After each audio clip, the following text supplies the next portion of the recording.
every single day you do jiu-jitsu, Craig, you're being reprogrammed around these three truths. Number one, the situations you thought were really bad are simply techniques waiting to be discovered. Number two, the adversaries that you thought were unbeatable aren't. And number three, the body that you thought wasn't capable is.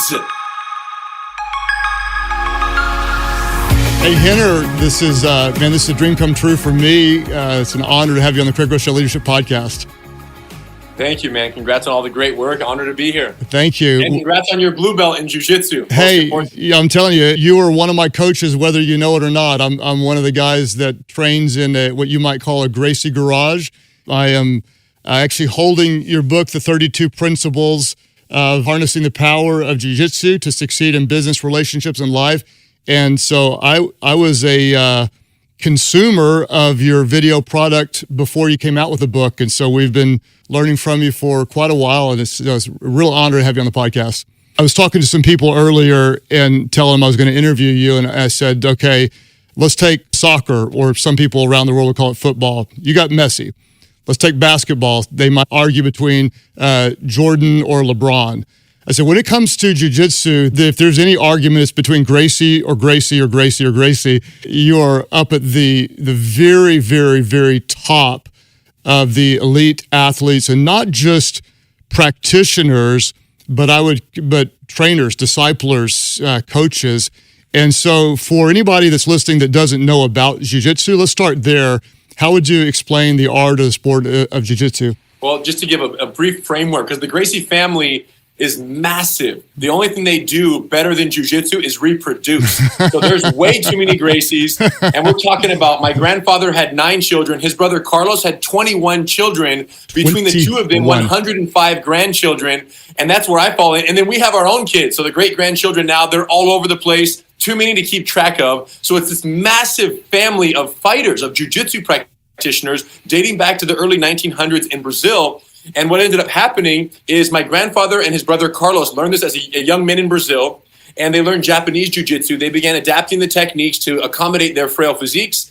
Eventually, my grandfather, who was the youngest kind of runt of the family, became highly efficient with the techniques and became the family champion, started conducting no-holds-barred fights in Brazil in the early 1900s, and was just winning and just became a national sports hero in Brazil. My father and his brothers, my uncles, were born into that legacy of fighting, doing it from day one. Before you know it, they're all much older. They're getting their own black belts. They're part of this. They're opening jiu-jitsu academies in Brazil. And then my father left that, came to America in 1978, started teaching classes right here in Hermosa Beach in Southern California. And this is the area where I was born, and he's teaching classes out of his garage. Everyone he met, he invited for a free class. They tell their friends. The friend gets a free class. And I'm literally born during these garage days in 1983. And I'm seeing classes happen in the garage. And every once in a while, you get a karate master or a taekwondo master or a kickboxing master who would show up at the garage and did not believe in the efficacy of jiu-jitsu. So you have this guy who's been, punching bricks and, breaking sticks for the last 30 years of his life, a master in these arts. And he doesn't believe that a jiu-jitsu master can defeat him. So these challenge matches happened. I'm 5, 6, 7 years old watching this happen in the garage. Like, it's totally normal for grown men to be fighting consensual combat in a garage in Southern California. I didn't know any other reality. So that's my upbringing.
And lo and behold, the Gracie family would defeat these other martial artists time and time again. Mm-hmm. And you know now, Craig, it's kind of cheating, right? Because these other arts, for the audience who doesn't practice any martial art, when you're training taekwondo or boxing or kickboxing, it's all about the distance. I have to be standing at the perfect distance for my punch to land on you, and I have to be fast enough to hit you without getting hit. Mm-hmm. Jiu-jitsu violates the traditional distance at which a fight is fought. Mm-hmm. So instead of two people standing and punching back and forth and hitting each other time and time again, hoping for a knockout, Jiu-Jitsu teaches for us, the Jiu-Jitsu master, to stay out of reach so that the striker can't reach us. And then if they move forward, we back up. If they go again, we back up again. And if they take a big step forward to attack us, we close the distance and get into this grappling range. So now their strikes have no power. So we literally violate what they expect in terms of that transaction. And once we grab you like a snake on its prey, we're going to the ground. Mm-hmm. You're going to burn out all your energy in 30 to 60 seconds, as I saw 100 times in the garage. And then we're going to submit you with a joint lock or a chokehold. But the best part is we can do all of this without throwing a single punch. And when we do the joint lock, we don't have to break your arm. Mm-hmm. We just get you to surrender, and then we let go. So there's no permanent damage. So it gives you the highest level of control over another person with the lowest level of violence. Mm-hmm. And this is why the world is falling in love with Jiu-Jitsu, because it teaches you how to neutralize anyone without actually fighting them, right? Without actually having to hurt someone. That's what I love about it, right? It humanizes the practitioner. And that's also why we're doing incredible work with law enforcement throughout the country and around the world, because Jiu-Jitsu gives them the tools to arrest people and control subjects who are violent and aggressive, but in a way that is not violent or aggressive, you know? Right. So it's just an incredible martial art. I just feel like I struck the lottery being born into this family that not only is the founding family of this martial art, but to now be in a position to where I get to be part of so many people's lives improving, yes, right? Like the reward and the gratitude that I feel being in a role to give people the gift of Jiu-Jitsu and then see the effect that it has on their lives, personally, professionally, obviously the confidence, the fitness, and the self-defense. But to me, those are just the entry-level benefits. Yep. The real benefits are in the life and business application of these principles. Well, I actually agree with you a lot. When you came out with the book, I was so excited because I have been in my own, as a 3-year student of Jiu-Jitsu, I've been taking principles and saying what I learned on the mats, I apply in my leadership all the time. And it was kind of shocking how often I did that. To tell you a little bit of my journey, and then I'm going to ask you to comment on this.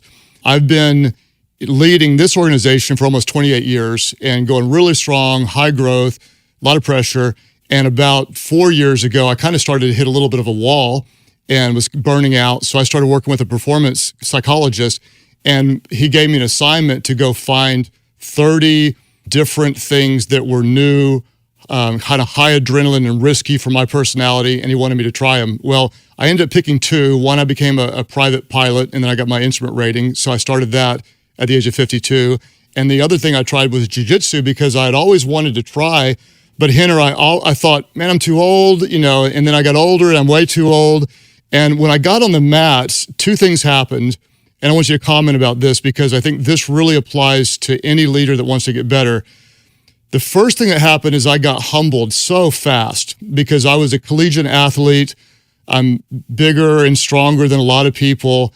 And so I thought I was relatively tough. And you've heard this a million times over. And you get on the mats and you realize that someone much smaller can handle me 1,000 different fights, 1,000 times I'm going to lose. Never, not a single chance. So my humility increased, but at the same proportion, my confidence increased, because every day I was learning and I was getting better, and I was applying principles that would apply to other areas of life. Can you talk to me about how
something that seems as unrelated to life and leadership as just a sport, how does it increase your confidence and humility and that pour over into other areas that would make you a better leader?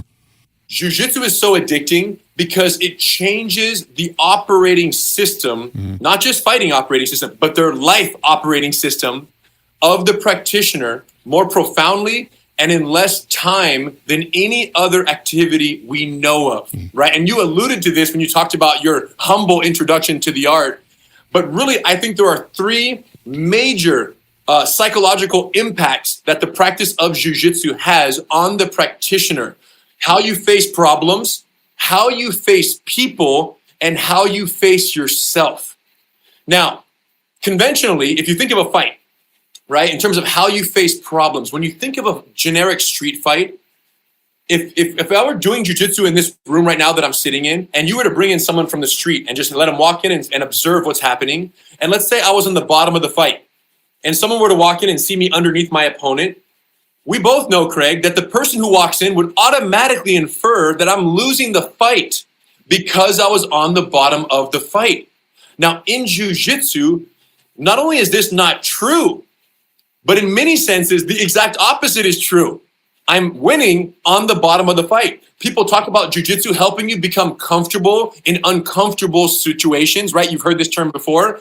It's much greater than that. Jiu-jitsu teaches us to win from what others might consider worst case scenarios, right? So that's one, how you face problems. When you realize on the mat that things that you thought were worst case scenarios aren't, it changes you. Number two, how you face people. Now, from an evolutionary standpoint, larger, stronger members of a species consistently defeat smaller, weaker members of the same species, right? When we're talking about two gorillas fighting for a mate, or, a squirrel fighting another squirrel for a nut, right? The larger, stronger gorilla typically consistently dominates the smaller, weaker gorilla. But what's crazy is humans have a unique ability to violate the natural order of things when it comes to dealing with physical threats from members of the same species. And jiu-jitsu is the fastest way for a smaller, weaker member of this, right, the human species, to defeat, to overcome, and to defend against a larger and stronger member of the same species. So that really teaches us to reconsider how we look at other people in our lives. Good. And then, of course, we got to talk about how you face yourself, right? Because for so long, Craig, you considered learning jiu-jitsu, but you never did it. You knew about jiu-jitsu 30 years ago when the UFC started, right? You don't live under a rock. You knew what was happening. At least 20 years ago, you were aware, but we don't do things, right? And I believe that 99.9% of the population falls into this category. They've heard about it, but they've never tried jiu-jitsu because they don't feel like they're capable of doing, I'm too old, I'm too young, I'm too tall, I'm too short, you name it, they've used it as an excuse. And the list goes on, right? But here's what's wild. For those who do make it on the mat, what they realize is not only do they realize that their fears were largely unfounded, but they realize that the bodies that they were born with are capable of exponentially more than they ever gave credit to and for. I think of a Swiss Army knife, right? The way I look at it is everyone is a Swiss Army knife in the world, but everyone has existed, Craig, thus far, only using the knife blade from the instruments on the pocket knife.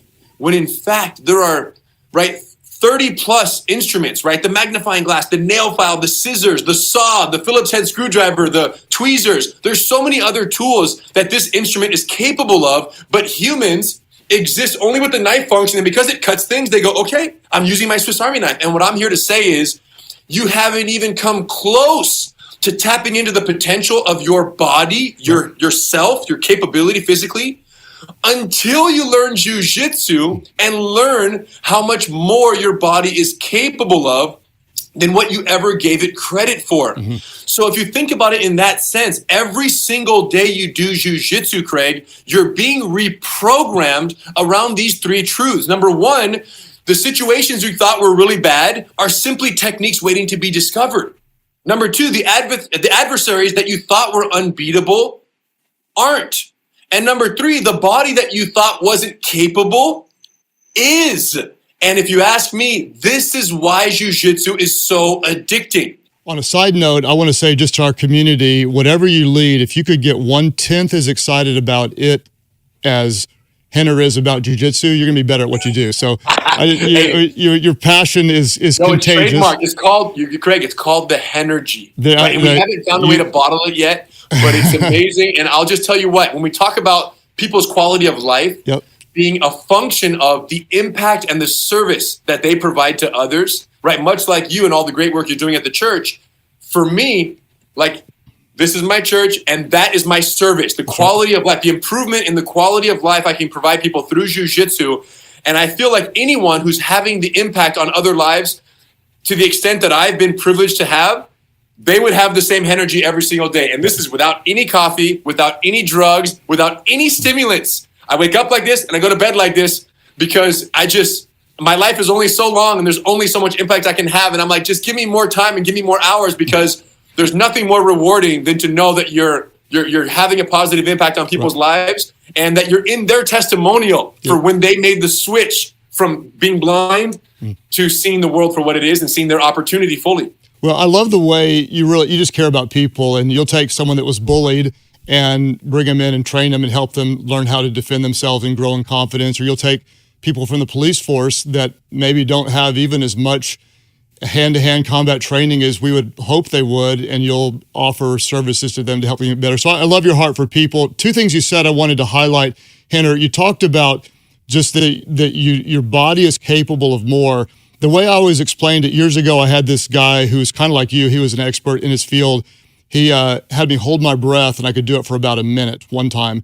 And then he taught me some different techniques. The next time I went from a minute, the very next time, to 2 minutes and 45 seconds.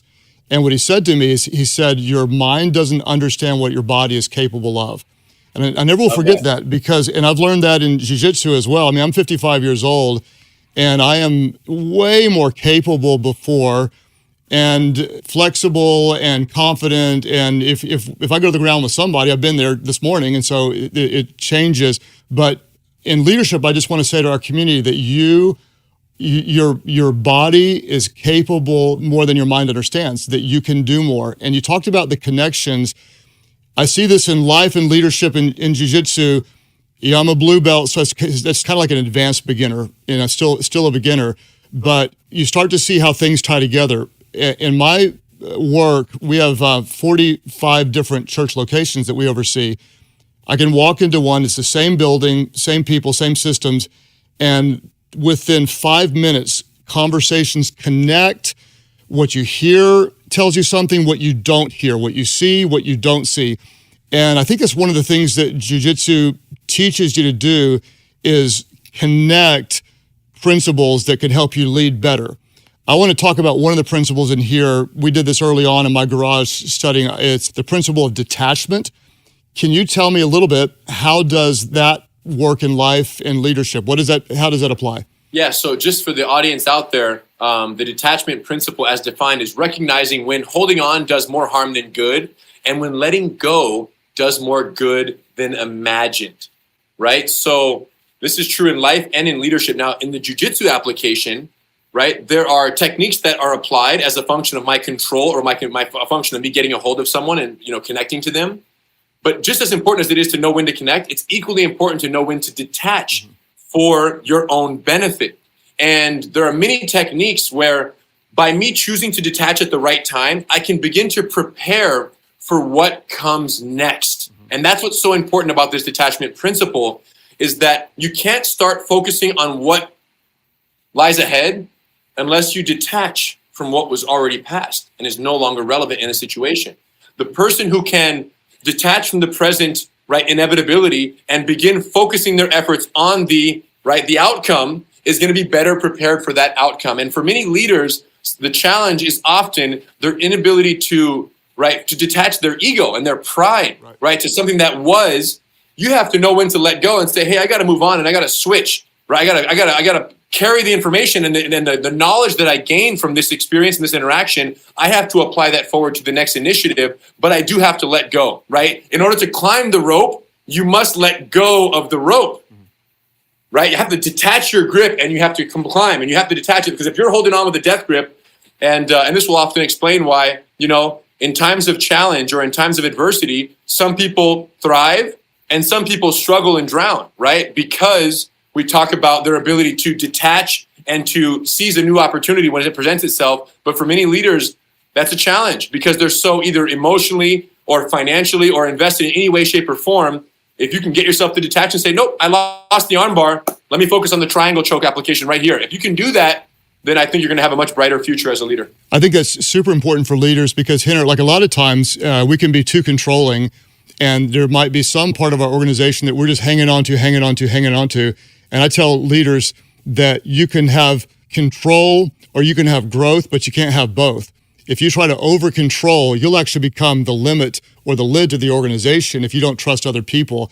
And so you do have to let go. You have to empower people. You have to let them carry things forward. If you don't, you're going to be the lid to it.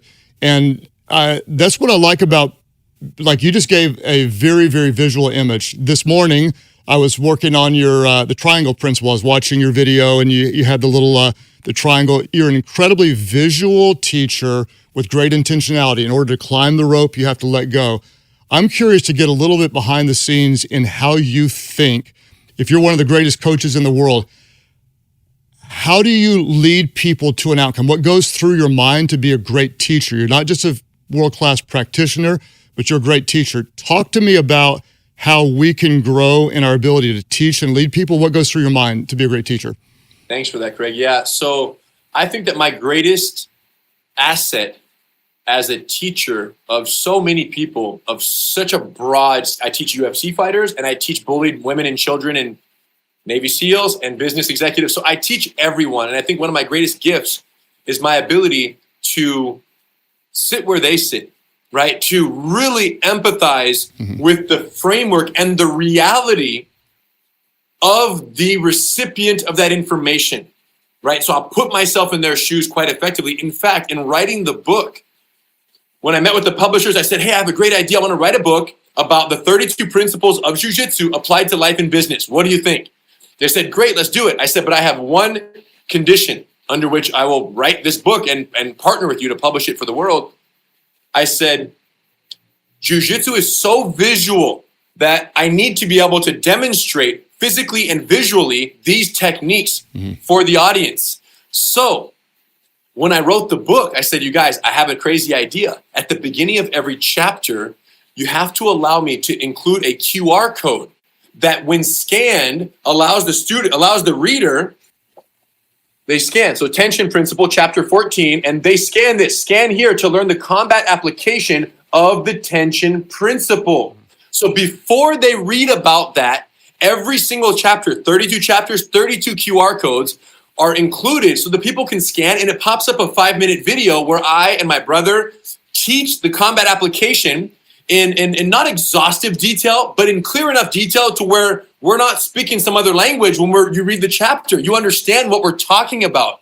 And boy, did that work. For the readers around the world, this is a completely new experience for a reader to bounce between mediums, right? Between the video medium, the audio, and then into the printed ink on paper. So now these videos excite the reader. They get to know me. They get to see me in person like you see me now. They get to meet me on the video. I'm sharing my excitement about the combat application. And then I'll see you in chapter number 14 where we explain how the tension principle helped us transform a world of martial artists into a world of dedicated students from skeptics. So whatever, I'll kind of lead into that. And then in the chapter, I break down the application in life and business. So in terms of being a teacher, and this is reflected in how I wrote the book and how I structured the book, but it's also reflected in every class that I teach and in every class taught by every instructor I've ever certified. So every teacher of jiu-jitsu everywhere in the world that is under our organization is rigorously certified in a presentation process called SPF, Slice Presentation Formula. And the formula is structured. It starts with the frame, then you introduce the problem, then you forecast the upcoming slices or variations of that technique, then you have your demonstrations. You have your silent demo, you have your detailed demo, you have your solo demo, and you have a bad guy demo. Then you have your release reminders, which is basically where to start, how to drill, and when to reverse rolls. Then you have your gash, give feedback, ask questions, slow motion, help each other. So it's a combination of understanding where the student sits, coupled with systems for success that allow me and have allowed me to have the impact as a teacher that I've had all over the world. I love it. So let me unpack what you said, because you said a lot there. First of all, I'd summarize and say, you are a you-focused leader, meaning you're not in there to help them see how great you are. You are putting yourself in their shoes and trying to help them use whatever they have to get better. And so you start with a you-focused mindset. Then you're going to break things down, and first you're going to try to model it. And that's what you do. You say, I'm going to demonstrate it. So if we're going to be good in leadership, great leadership is often caught more than it is taught. We're going to create the right kind of culture. We're going to demonstrate this is how the moves would be made. And then I love what you just said, because I was actually going to try to get some more out of you. And I intuitively could tell this, but you're a very systematic leader. And you just went through a very systematic approach to how you're going to train your instructors worldwide. It's not by accident. You're going to guard a culture and you're going to create systems. The question I was going to ask you, and I'll ask you a version of it, but I'll change it up a bit. There are other great practitioners, black belts, very good at jiu-jitsu. They're going to open up a studio and they're going to stay small forever. You're very, very good. You haven't stayed small. There is a difference. Can you tell me what are some of the fundamental differences between someone who's starting any kind of business, any kind of ministry, that some scale it up? Maybe they're equally smart, but they've got equal degrees in education, they've got equal opportunity, but there's something different between something that stays small and something that grows big. Unpack that a little bit for me. What do you do? What do you bring that gives you the ability to scale up? Yeah, and so I'll tell you this. You said it. Systems are the secret to scalable success. That's it. What I see more concerning, Craig, about than anything is, and what varies from one leader to the next, is the commitments to the systems. So what I've observed in my own schools around the world is that the best leaders are the leaders who say, look, this is the system. For every 20 students that we achieve, it might only be perfect for 19 of them. If there's a customer that comes in that is the 5%, we'll call it, the 1 out of 20, for whom the system is not perfect, it doesn't quite work for them. The good leaders are going to say, okay, let's change the system. Let's just modify this. And let's make an exception for this guy. And let's do this way instead of that way. They adapt to that one customer for whom the system is not perfectly suitable. The great leaders say, hey, honestly, this is a more self-defense oriented school. And our beginner curriculum is designed this way for safety and structuring purposes. And we're not going to change the curriculum because you're looking for something different. In fact, let me recommend that school down the street, which is more in alignment with what you're focusing on and your intensity and your capability and your athleticism. I can recommend 5 other schools that'll be great for you. Yes.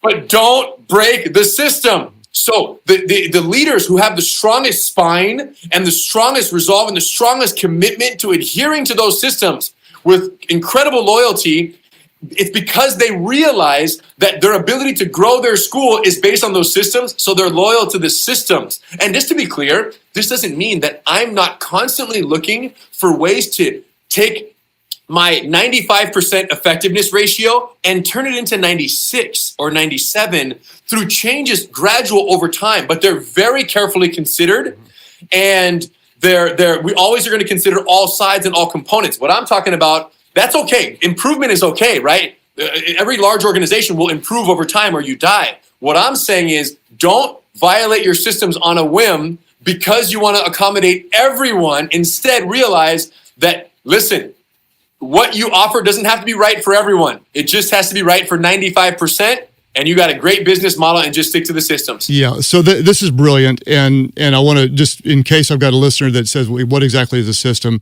It's as simply as it can be defined. A system is how you accomplish the what. You have a what, something that is your mission. It's how do you sell a product? How do you franchise? How do you teach 7-year-olds jiu-jitsu? You have a what, and the system is how you do it. What we know about systems is that good systems make good leaders look great. Bad systems make good leaders look bad. And so the systems is an exponential catalyst to better, or it's something weak that creates more problems. And everybody has systems. Some systems are good, some are bad. Systems are there by intent or they're there by default, but they are there. If you don't like the systems that you have, you need to change what you accept and what you tolerate. What your system is a result of that. And so I love what you said too. And this really speaks to, we've got probably 25% of our churches do what I do there in ministry. And a church can say, we want to reach everybody, and we do. We love everybody, and we do. But sometimes there's someone who comes in and says, well, we want this, and this is what we expect in a church. And so if a church compromises their unique strategy, their unique mission, and tries to reach, to accommodate everything, they're going to lose what makes it special. And the same is true in business. To really be effective in business, you're going to grow most often with your no's, not with your yeses. If you say yes to every opportunity, you're going to dilute the very things that made you special. And so I can feel your systems from a distance, Rener. I can smell them when I look online. It just screams out like this is a well-run, organized group. And that's one reason you have great coaches. The great systems make it. You also have to have great people around you. You have to have other leaders. You want to reproduce them. I'm curious, let's say you've got 2 black belts and they're equal in talent, but one of them is a way better coach than the other one. What are the qualities that will make that one better? And so we can help maybe find those in the leaders we're looking for. The way I explain it to my instructors is we're not in the jiu-jitsu business. We are in the people business. We just happen to teach jiu-jitsu. Mm-hmm. So for me, I'd rather take a purple belt to lead a class with 100 students in it, in my absence, let's just say, or any certified training center around the world. I'd rather have a purple belt leading the classes who puts people first and really can prioritize, empathize, and connect on the human level with their students than the black belt who has all the gold medals but doesn't really know how to sit where the student sits and really know the struggles, the challenges, the fears, right? The fear of injury, the fear of embarrassment.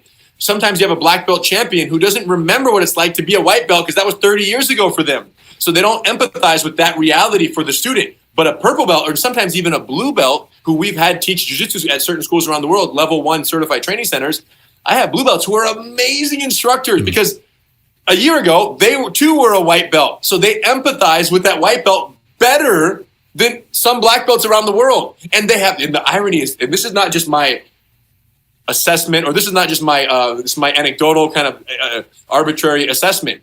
This is proven with the numbers. I mean, we have 250 schools and 80% of them are run by non-black belts. And some of the most successful ones, we're talking 500, 600, 700 students, are run by purple belts or brown belts, right? So it's crazy that this opportunity exists out there, but it's only because of the systems, and it's only because those highly successful leaders put people first. Yeah. And at the end of the day, when a white belt shows up at a BJJ school, that white belt doesn't care what you can do to them. They care what you can do for them. And I explained that, and a lot of leaders seem to get it. Yeah, it's one of the ways we say it sometimes is that a good leader will make themselves look important. A great leader will help you know that you're important. And so that's something that really does come out in what you do, that you care about people and really want to help them succeed. And that shows in the coaches that you bring in so many different ways. We have a mutual friend, Lewis Howes. I listened to you on his podcast after you rolled with him, which was fun to see. You roll with a world-class athlete and watch him learn. My gosh, I've got a lot to learn. And he asked you kind of playfully, like, you against Mike Tyson, who would win? And you were humble about it, of course, but you kind of just said, you would any day. And there's some people that might look out there and go, Rener, what are you, 6'4", 195 pounds? I don't know. Yeah, I don't know if you could beat Mike Tyson. I'll tell you right now, I would put everything I have, my future, my retirement, my kids inherit, I put it all on the line that Rener would take Mike Tyson. And no disrespect to Mike, it's just a different sport. So you wouldn't be afraid of anybody hand to hand. Anywhere you go, you have nothing to fear in that realm. I'm curious, because you're such a force there, what does make you afraid? Missed opportunity is what I fear the most. Missed opportunity as a business leader, missed opportunity as a father, missed opportunity as a husband. I feel like when the movie's over, I'm gonna at the very end of the movie, I'm gonna be wondering, right? Did I maximize the opportunity? Did I maximize the hand that I was dealt?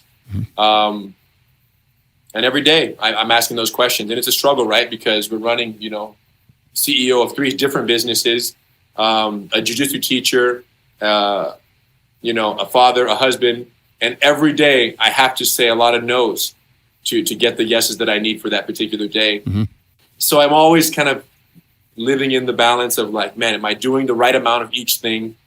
And that's the only real fear I have, is that I leave a legacy worth, leaving. And, the people that I love most and respect the most respect me when I'm gone. So, yeah, I love that you love your family a lot. It really shows in what you do. And you are broadly successful. You've created products, other businesses. I know you talk to yourself, and you have to coach yourself, you have to advise yourself with more opportunities and a fear of missed opportunity. What do you say to yourself, and how do you determine what is worthy of a yes when you have to say so many no's? I have to really put the why into perspective,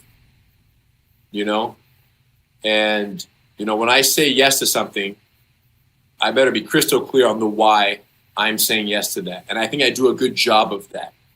Because every time I say yes to something, automatically I'm saying no to 10 other things. If I were to sit in the place of the effect that saying no to those things may have, if I were to exist in that negative framework, I would need drugs and alcohol to cope. I would need pills, medication for depression, right? Because even though my life is great on the surface and there's all these great opportunity and success, right? Financial and otherwise, if you live in the negative framework, you're going to be depressed. So it's a deliberate choice every single day to say yes where I say yes, and do it intently, but do it with absolute clarity on why I'm saying yes to this today and what the long-term and the broader impact of that yes will have on my life. This podcast is a perfect example. There are 11 other things that I should be doing right now besides a podcast. And then I convince myself, no, I'm going to talk to Craig. A, he's jiu-jitsu, which I love. And B, the audience that he reaches, there's a high probability that in that audience is someone who needed to hear this message. And their life may change forever as a result of their exposure to the energy and the enthusiasm that we both share for jiu-jitsu and for these principles and their life impact. And then one day, 3 years from now, I might get an email, as I have so many times, when someone says, Rener, I've been watching your videos, I saw that podcast, and that's when I started, and my life has never been the same. And I say, that's a yes worth showing up for. Yep. And here we are. Well, you have to be really strategic, and I appreciate you trusting me and giving a little bit of time to help our community. One of the first things I learned in jiu-jitsu is that I can be my own worst enemy. And sometimes we lean into our strength and we'll squeeze too hard, and I'll wear myself out. And I've actually learned sometimes bringing less is more, that breathing and finding myself more relaxed helps my leadership. Can you tell me, in leadership, how do those principles transfer right now? I imagine there's someone that's really hanging on, trying to be in control, trying to muscle their way through it. But instead, if they might relax, if they might use some other skills, they might be better. How would you put into words those principles that would help someone to lead more effectively? When is less actually more? One principle that comes to mind that is just so important for leaders and in life and in business is the river principle, mm-hmm. right? And this is the principle of, if you just think of the analogy of the river, right? When the water's flowing down the river and the rock presents itself, the water does not bother with the rock. Mm-hmm. It simply flows where the rock is not. So in the face of adversity, right, it's the human instinct to naturally go head first and boom, boom, boom. And when you have effective leadership and leaders in your organization, one skill that I think they possess and we possess in that role is the ability to, when faced with adversity, instead of fixating on it and as a result not really achieving the desired outcome, is to flow past it and just ask ourselves, where is the path of least resistance? Mm-hmm. This is so natural in jiu-jitsu, because if I go for an armbar on you and you lock down and there's no way, but in defending that armbar, your neck is perfectly exposed for a gi choke, I won't see the gi choke if I'm fixated on the armbar. Mm-hmm. Give me the arm. I'm like, yo, the neck is right there, but we're so fixated. So the ability to flow with the go and not fixate on that is so critical. And I've applied this in jiu-jitsu, in my family life, and in my outside of jiu-jitsu professional life, so more times than I can count. And companies have been born as a result of this principle, right? The best example, and one you might have been aware of, is, right, the hoodie. So I'm at the park on a fateful Tuesday morning, December 27th, 2016. And I'm with my son, and I have my hoodie, and I take it off because the sun starts coming out. It was a chilly morning. When I take off my hoodie, I go to tie it around my waist, and all I'm thinking to myself is, no, this is ridiculous. I don't want to tie this around my waist. I'm a cool dad. I'm not going to do it. So I end up not tying it, and I do this one where I throw it over my shoulder like this. And when I bend over to pick up my son, it falls over and falls on the wet grass. And I'm so frustrated in that moment. Like, I started to sweat a little bit, even though I wasn't wearing my hoodie, like that little sweat, frustration sweat. And I'm like, this is so stupid. Why isn't there a better way? So I'm caught in this moment of frustration around the silliest thing that I've experienced many, many times. And in my application of the river principle, rather than fixating on the frustration, I went home, picked up my son, we went home, disappeared into the office with shoestrings, paper clips, duct tape, and scissors, and the hoodie. And 30 minutes later, on that same morning, I came out with the first functioning prototype, which is the hoodie. Look at this. You hold the hoodie upside down. Inside goes the hoodie. One turn, and out comes a fully functional backpack that you can actually put stuff inside the backpack, and you can adjust the tightness of the backpack here. You should take that to Shark Tank. Oh, wait.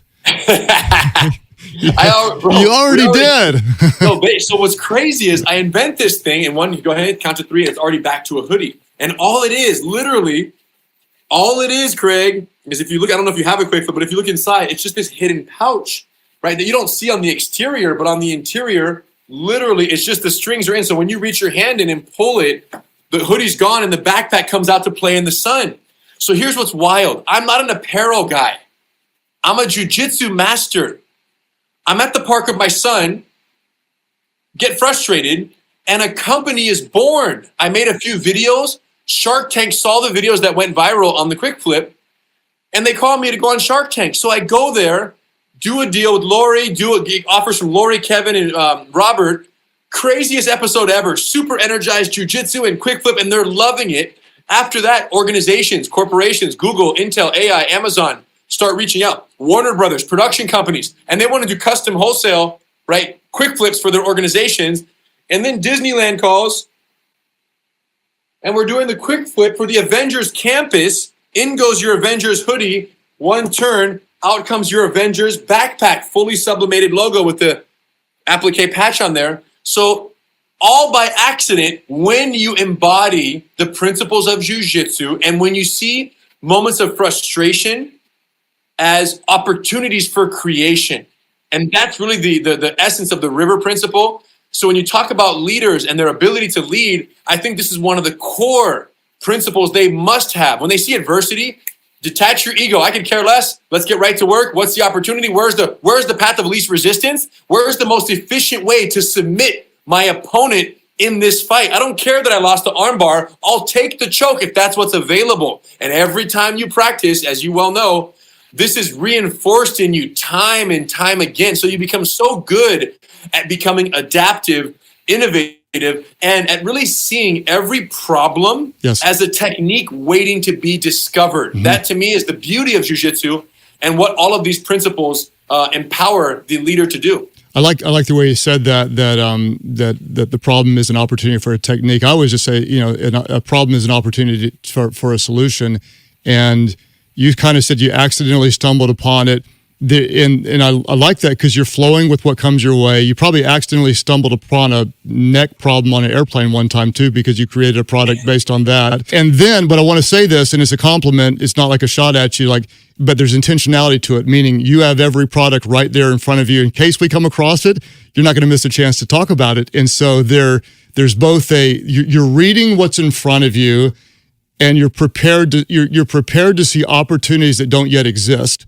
And then you'll also seize with intentionality. I always say it this way. People say, what's your 5-year plan? Because we've been able to be innovative in different areas. And I say, I really don't have a 5-year plan, but I'm creating margin right now for opportunities that I can't yet predict. So you had to have some margin somewhere to create the product, to have the team, whatever. So we're going to create margin in that way. I'm going to wrap this thing up, but I want to compliment you by telling you, if you could never do jiu-jitsu again, if you couldn't invent products again, I am certain you would find a way to be successful at something. I'm going to ask you a 2-part question. One is, you can't invent anything. You can't leverage your social media to create any kind of products. You can't do jiu-jitsu. What do you think you would do? And you may or may not have an answer. And then I'd love for you to not be humble, but be sincere and tell us, why is it that you would be successful at it? And I want to try to uncover the something that's in you, and there's something in every leader. And what we have to do is we have to kind of determine what that something is. What's that something in you that would find an opportunity, create an opportunity, see an opportunity, add value? Is there something you would do? And what is it in you that would help you to rise to the top of some other field? If you look at the comments section in any video that I posted about Quick Flip, about the travel pillow that I invented, even about jiu-jitsu, where I'm communicating enthusiastically about jiu-jitsu, I think that there's a universal agreement that no one can sell like Rener can sell. And that would be my answer. If you said, Rener, you have to get wealthy, but you can't do jiu-jitsu and you can't use your network, I would say, name it. Want me to sell luxury cars? Want me to sell yachts? Want me to sell real estate? No matter what it is, if you put me in the driver's seat when it comes to sales, I'm going to beat out everybody else. Because over my years, I've acquired and developed and invested in a unique ability to effectively transfer my enthusiasm and passion for something to other people. That's all sales is. I feel this way about a hoodie or a sweatshirt, and now by my presentation, I get the audience to feel the same way. I feel that I'm as good at that as I am at jiu-jitsu. So no matter what it is, Craig, you tell me what we're trying to communicate, what we're selling, and I will effectively communicate the benefits and the life-altering effects of that product or service to the audience. So I love that I get to sell jiu-jitsu. And by the way, people might say, well, how did you get so good at that? And what I would say is this: the training grounds, the boot camp in which I learned this skill, think about the nature of the profession. From the start of 13 years old, I had the obligation and the duty to sell the activity, which is comprised of consenting adults strangling each other for fun. That has been my obligation, my duty, and my work since I was a teenager. So by the time I was 19 years old, I had 6 years of selling what many would consider an unsellable service or product or experience. But I mastered it, and I continue to master it, and now I've mastered the ability to teach other people how to sell jiu-jitsu. And like I said, it's to the point now where it doesn't matter what the service is or what the product is. If I believe in it, you're buying it. I can transfer the enthusiasm and the passion better than anyone that I've ever seen. And that's not to be boastful. That's just a matter of observation, right? And I have that ability. And now I've proven that not just in jiu-jitsu, but I've applied that salesmanship to other fields as well. I have to say, honestly, like I love your self-awareness. Before I interviewed you, we've talked a few times over social media, but we don't know each other. And I thought, this guy, he's the best of the best, but he's a marketer. I mean, he literally knows how to take something and make it accessible. And so you're very self-aware as a leader. You know you're great at selling. And that's the thing for all leaders. We need to really recognize what our sweet spot is. I'm going to say this as a faith leader. Some people aren't going to like this when I say it. You can say it all day long. You're in sales. But no matter what we do in leadership, we are in sales, meaning we have to have a vision, something that we believe in, and we have to sell it. What Rener does is, and you said it, you have to be passionate about it to sell it, but if you are, you do. And I would just say to my friends in faith, if you're passionate about it, you got to sell it in a way, live it in a way that people want it. If you're in business and there's something you believe in, even if it's a product that's not like something that's exciting, but you've got a mission with that product, you're helping people, you're employing people, you're helping people own their own franchise, you got to be passionate about it. I applaud your passion. I love your love for people. The book is called The 32 Principles. It's forwarded by Jocko. I mean, that's pretty dang cool. One of the best around. And it's about harnessing the power of jiu-jitsu to succeed in business, relationships, and life. Rener, thanks for helping people. Thanks for being generous with your time. Thanks for writing a book that will help us grow in our leadership. And hopefully sometime we can roll together. I can't wait, man. I look forward. I really want to roll with you one day. I would love that if you're out here in LA. To everyone else out there, if you're excited about anything you heard here, GracieUniversity.com is our online learning center where all the jiu-jitsu takes place. And it's literally designed for you to learn from home. We have a Gracie Bully Proof, our program for youth empowerment and anti-bullying, teaches you, the parent, how to teach your child from home. We have Women Empowered to teach women the 20 most important techniques to defend against sexual assault, right, and self-defense. So GST, Gracie Survival Tactics, is our law enforcement program, which trains law enforcement trainers on how to physically de-escalate in nonviolent ways. All of this is at GracieUniversity.com. The book is available Amazon, everywhere books are sold. It's available on audiobook as well. That was a whole different experience. Recording the audiobook was something that I dreaded, and I got through it, and I just pushed through, and I would love for you guys to give me your feedback on that. And then anybody who needs Quick Flip, we do Quick Flip for organizations, corporations, teams, anything, you name it, and very low minimum. So if you want to do Quick Flips for your whole team,